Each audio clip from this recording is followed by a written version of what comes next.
जनपद संभल के जिलाधिकारी डॉक्टर राजेंद्र पैशिया ने विकासखंड बनियाखेड़ा के कंपोजिट विद्यालय आटा का औचक निरीक्षण किया।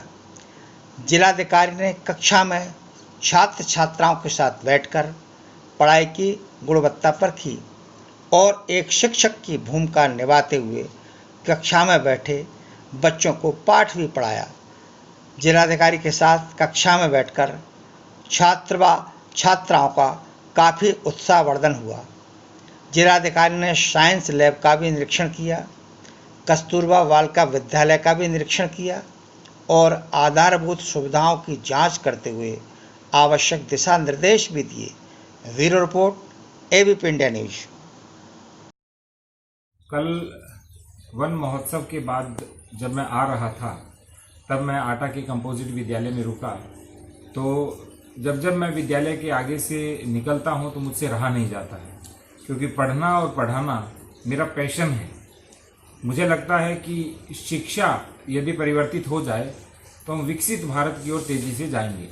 माननीय प्रधानमंत्री महोदय ने जो विकसित भारत का संकल्प लिया है और जिसके माध्यम से हम निपुण भारत अभियान, उत्तर प्रदेश को निपुण करना और निपुण संभल अभियान को गति दे रहे हैं, तो इसी क्रम में मैं वहां रुका और बच्चों को शिक्षण दिया।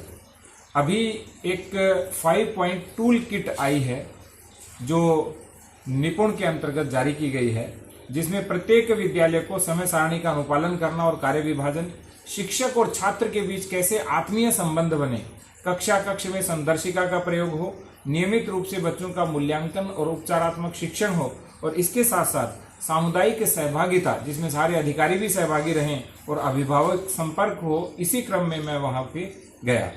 अभी हम वहां पे रोबोटिक्स और एआई भी शुरू करने जा रहे हैं। एक से 2 सप्ताह में हमारे यहाँ 10 से 12 रोबोट आएंगे, ताकि जो बच्चे रोबोटिक्स में रुचि रखते हैं उनको हम रोबोटिक्स सिखाएं। सर, अपने अधीनस्थों के लिए क्या हमने निपुण संभल अभियान के अंतर्गत सभी हमारे अधिकारीगणों को एक विद्यालय गोद देने का निर्णय लिया है।